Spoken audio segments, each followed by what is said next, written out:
Good morning, good morning, good morning. You know what today is? It's Monday Morning Chats with Sack, and Sack is me. I hope that you guys had a great weekend. I'm in Maryland and it snowed. And so if you are in the Maryland area or even the tri-state area, please be safe. I believe Virginia, D.C. got some snow as well, the DMV area.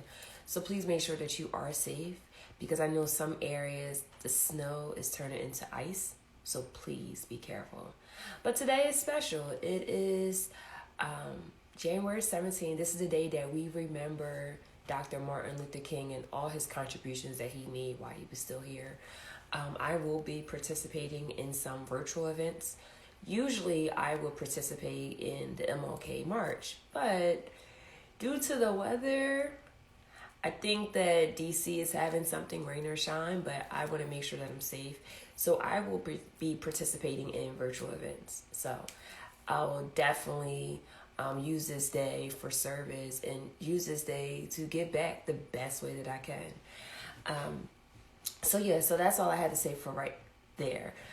This weekend was great. I got a chance to reorganize my home office. I got a chance to purchase a desktop. It's pretty dope. It's really dope. And I'm just excited. I'm just excited in investing in my dreams and, figuring out what can I do to take my business to the next level.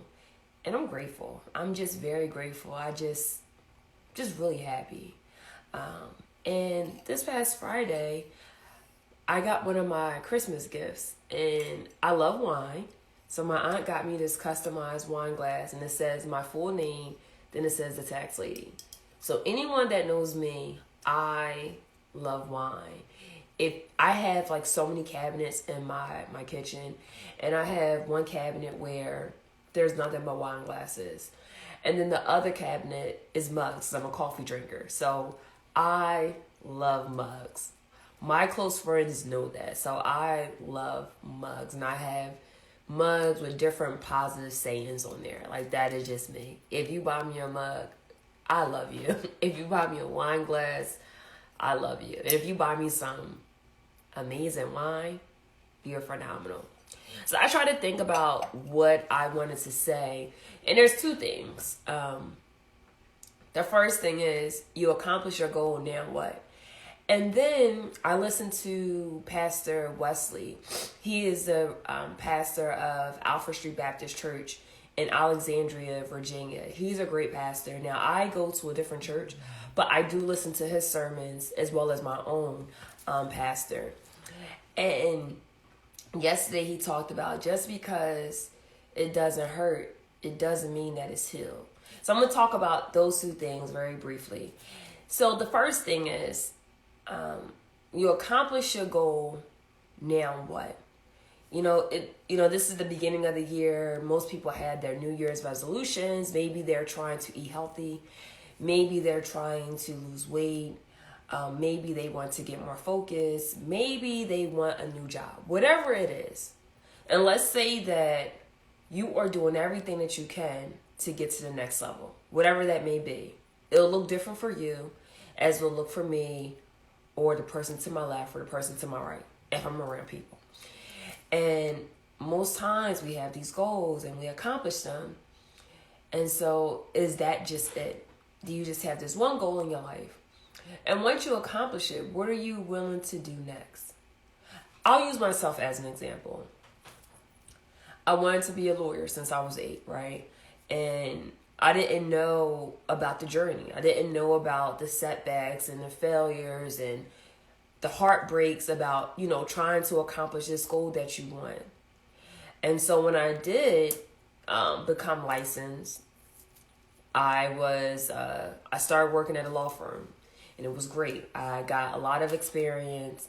And so I accomplished that. So now what? So what I did was when I first started practicing law, I wanted to be the best.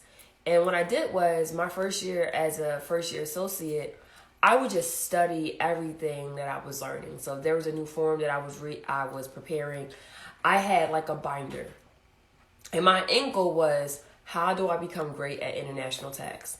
So any form that I prepared, I would print out the instructions and I would figure out a way, how do I teach somebody else? And then I created this binder, and I had so many forms that I prepared. And my end goal for that, now I'm licensed, now what?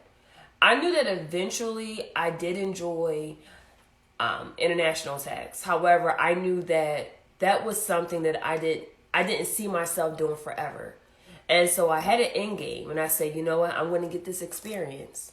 I'm going to stay here for at least a year, and then I'm going to go to another firm. That was my end goal. And so the next step is I went to another firm handling other tax matters, and that was great. And after practicing and after that experience, I realized, hey, I don't want to be in private practice anymore. It's great money, but I enjoy having a quality of life. I enjoy having some type of balance. I went to the government, got a chance to get an experience of what it's like to work in the government sector. I worked in the local government, but it was in a non-attorney position. But it was a great experience. And it's so funny how all these things work out, because that position, I've learned a lot. And everything I've learned there, I'm using that information to write in an article that I'm working on right now. So what is my end goal? My end goal was to become a professor, right? That was my goal ever since 2018. I realized that, hey, I love practicing law, but I enjoy being a professor even more. And so my end goal was, okay, what do I need to do to get there? And it was not easy, trying to become a professor, that's not easy. And I had to figure out a way for my fellowship. And then now my new job that I will have soon in July. But now that I had that position, and I'll start in a few months, what is my end goal? My goal is, how do I become the best tax professor? Because it's one thing to reach your goal, but what are you doing now that you're in it? I vow to attend all of the IRS conferences. I do that now, but now stepping it up a notch, saying that, hey, I not only want to attend, but I want to present. Another thing is, in academia, you have to write. And so making a route to say, hey, I'm going to write. And yes, writer's block is real. It's so real. But I have a group of colleagues where we meet every Thursday and we meet for 2 hours and we just focus on writing. And so now that I'm in my dream job, something that I love, it's a matter of what's next. I don't believe in being complacent. That has never been me.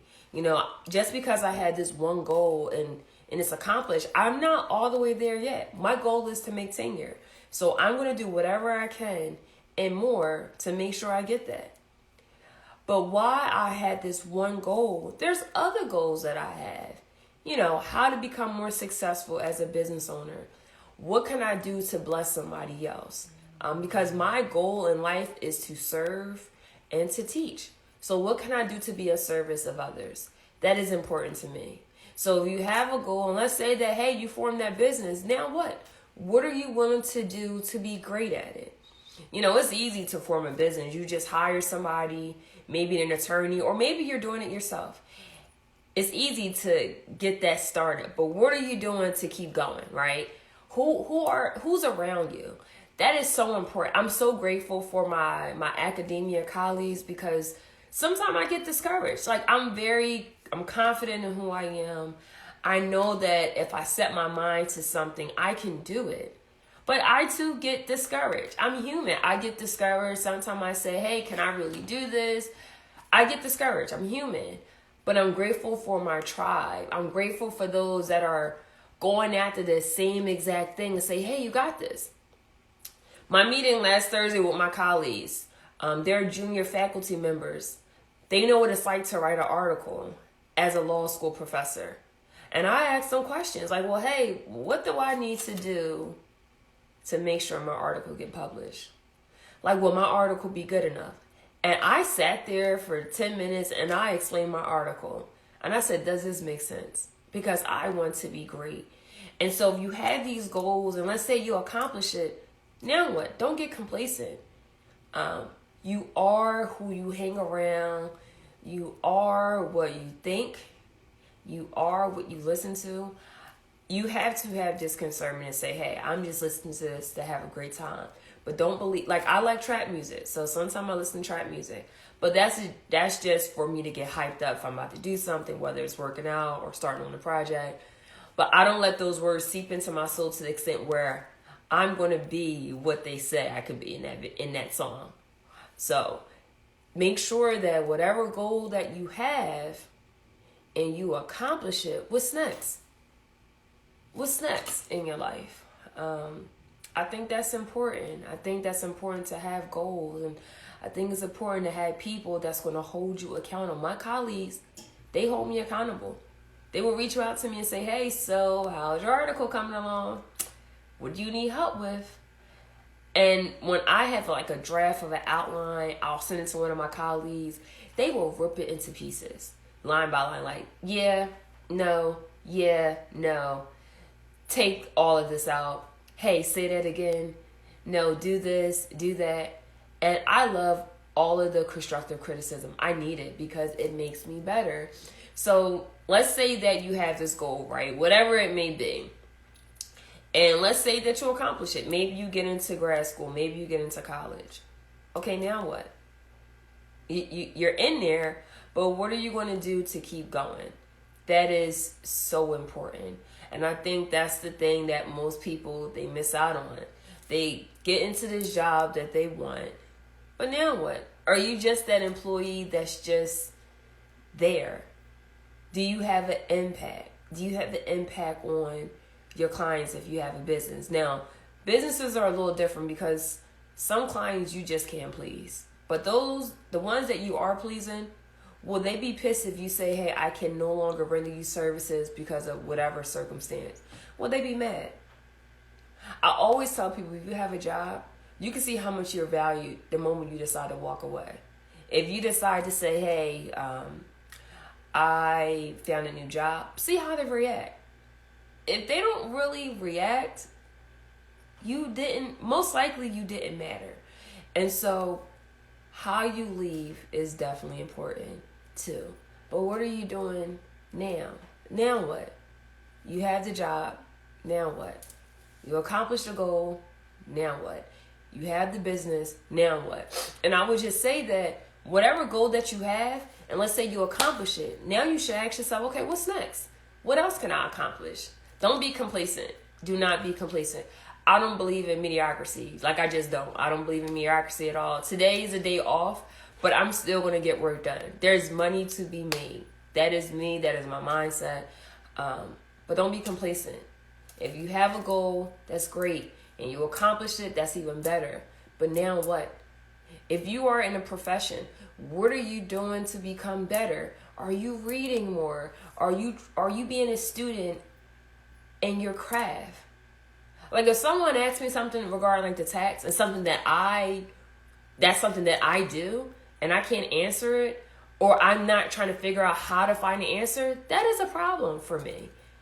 So now that you accomplished the goal, now what? What is next?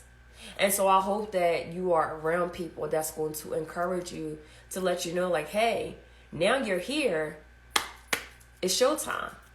This is when you do the work. I never forget when I joined my sorority.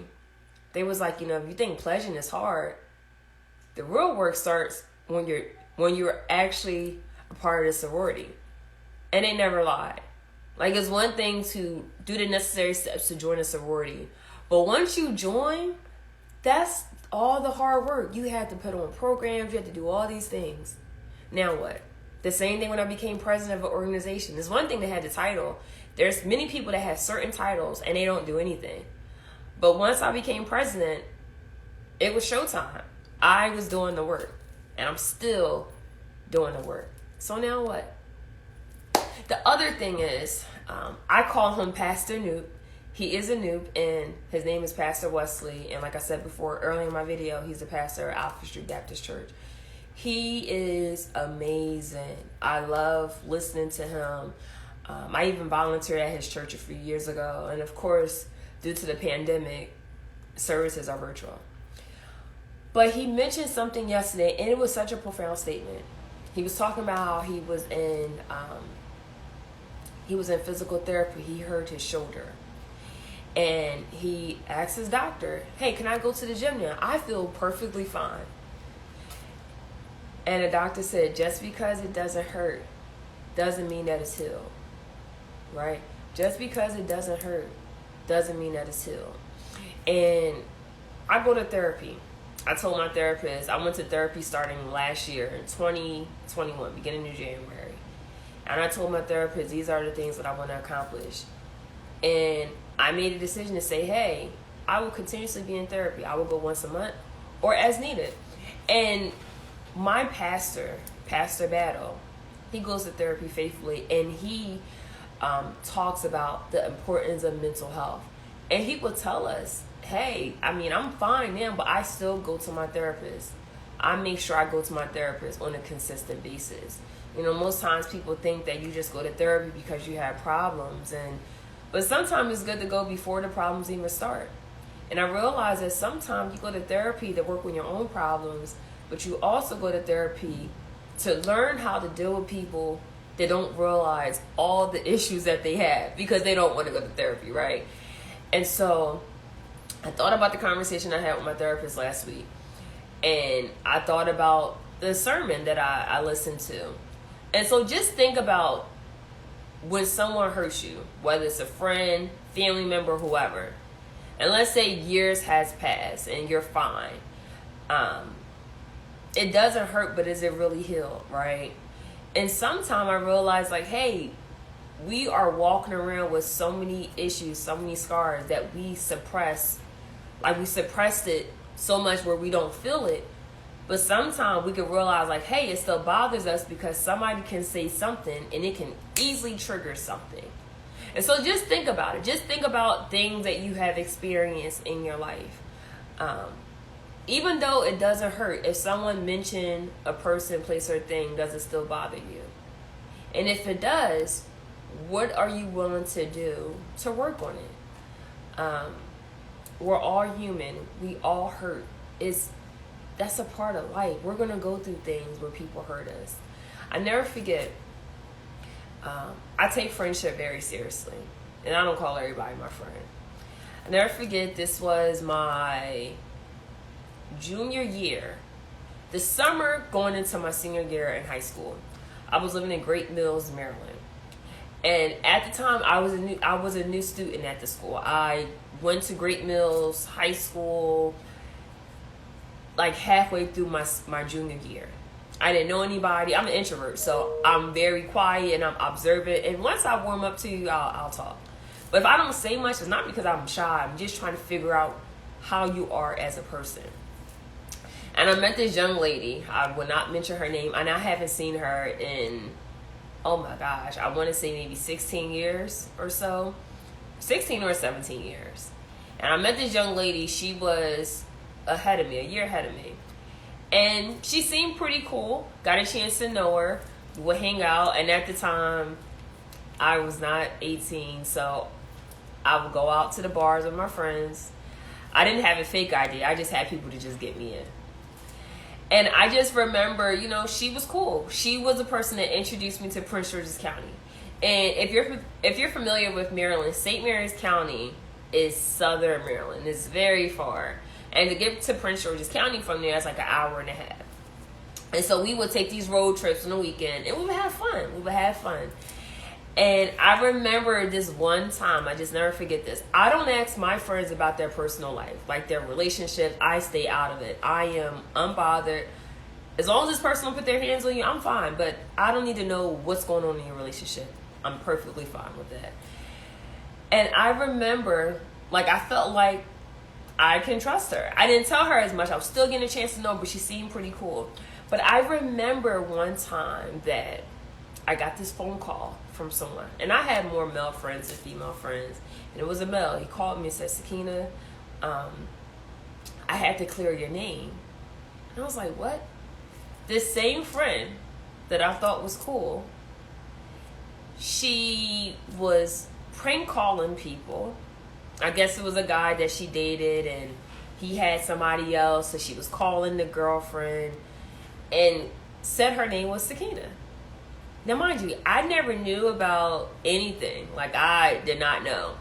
But I'm grateful that I had a friend to clear my name. Like, Sakina's not like that. That's not Sakina. This is Sakina. I'm going to show you a picture of her. She's not like that. And it hurt, right? It hurt because I was like, damn, I would never do that to this person. Like, I would never do that. I don't betray people. I don't do things to intentionally hurt people. So that was a hurt piece. Like, wow. Like, we hang out together. We went to the mall together. We did a lot of stuff together. And you did this behind my back, right? That hurt. And the pastor was talking about, you think about people that hurt you in the past. And the first thing you think about is the trust that you had with this person. And then you would say to yourself, like, man, I would never do this to this person. But when I listened to that sermon, and the thing that I realized is sometimes it's not just about us. We question when people hurt us, like, why did they do this to me? You make it personal. But the one thing that I realized throughout life is that when people hurt us, it's not just about why they did it to us. It just really shows who they are as a person. And if they did it to you, I'm pretty sure that they have done it to somebody else, or they will do it to somebody else. And so it's okay to hurt. And it's okay to heal. But just because it doesn't hurt, it doesn't mean that it's healed.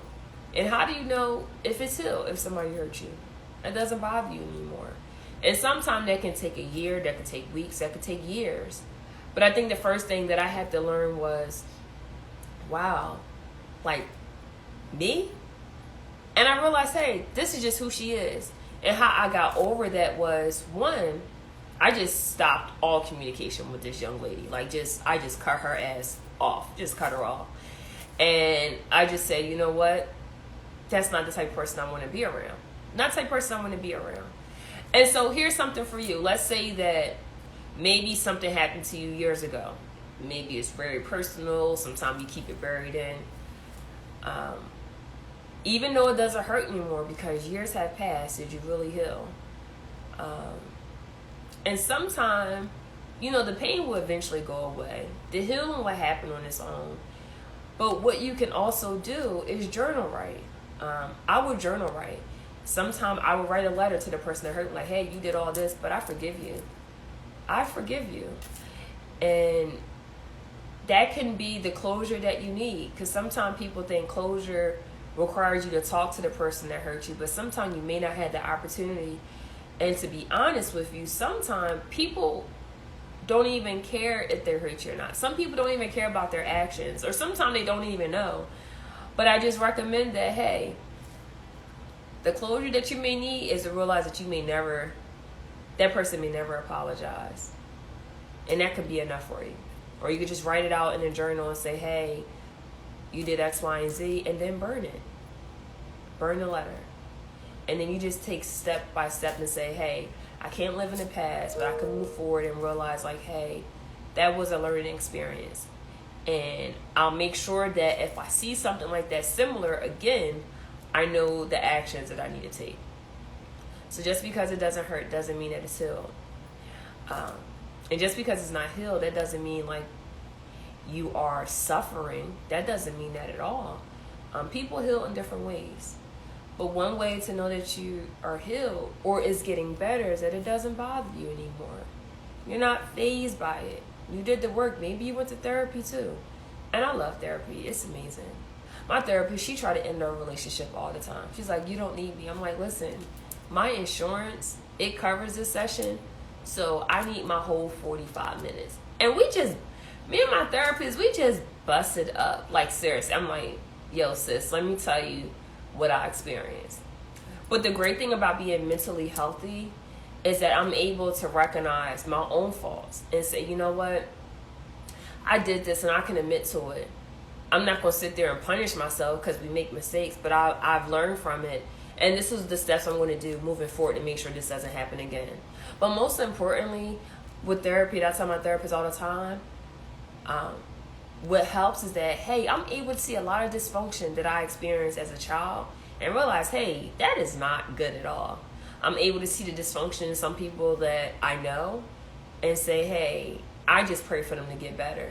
Like, I'm able to see it. And I'm like, okay, I don't know if they see their crazy behavior, but it's pretty wild. Like, it's pretty wild. And that's the great thing about me being mentally aware and saying, hey, like, I recognize that.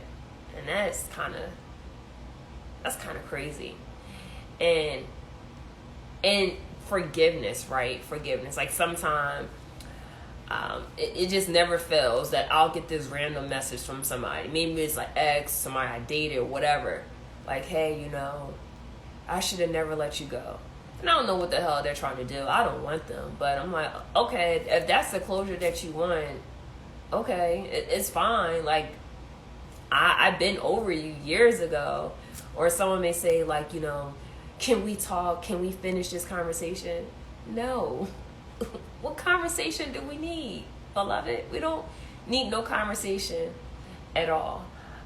But yeah, I just get these and I had to like block people from sending me messages like, yeah, can you give me another chance? No. No. But again, that's what being mentally aware and being mentally healthy. And you know, sometimes some people need that. Some people have a guilty conscience and they may say, damn, like, people are afraid of the karma that they will receive because of the damage or the hurt that they did to other people. But honestly, I can say that I could wake up every morning knowing that, or I could go to bed every night and realize like, hey, I'm not out here hurting somebody. I'm not out here intentionally doing bad things, because the energy that you put out in the world, you will get that back. So always remember that. But again, just because it's healed doesn't mean, just because it doesn't hurt doesn't mean that it's healed. You have a lot of people, a lot of mental health patients walking around because they don't acknowledge that they're still hurting, or they act like they're not hurt and they haven't taken the necessary steps to heal. So I challenge you today to say, hey, it doesn't hurt me as much, but I know that if I see certain things on TV, if I go to certain places, I hear certain things, hey, this triggers something, and it still really bothers me. I never forget in therapy, I was talking to my therapist last year when I first started, and we were talking about certain things, and I said, damn, like, this happened over 10 years ago. This shit still bothers me. Why does it bother me? And I told my therapist, I said, hey, I'm making a decision to be better. I'm making a decision to say, hey, because healing is a choice, right? And so I said, I'm making a decision to be healed. So the feelings that I had towards this family member, I had a conversation. Like, I was like, hey, this is exactly what it is. And this is exactly how I feel. And when I tell you, when I did that, it just took everything off my shoulders. So just because it doesn't hurt doesn't mean that it's healed. And I was able to heal from that situation. And it felt great. I get 8 hours of sleep and it feels amazing. So I just challenge you that, you know, if it doesn't hurt, it doesn't mean that it's healed. But healing is a choice. And so I pray that you make the decision to say, hey, I want to be healed. That's all I have. I hope that you have a great Monday. Please be safe if you are in an area that has snow. Please be safe. Please be safe. This is Monday, so I want to shout out to all my dope men out there. You are amazing. You are great. You are phenomenal. You got this. If somebody didn't tell you that you're handsome, you are handsome. You got it all. You got it going on. But never forget that. I hope that everyone that's watching this, I hope that you have a great Monday. I hope that you have an amazing week. And don't forget that you are great. That's all I have. And don't forget to tell people to follow my YouTube channel. It's Sakina Tillman Esquire. Anybody can watch my videos. I post these videos every Monday. And so tell a friend to follow my page. Have a great day.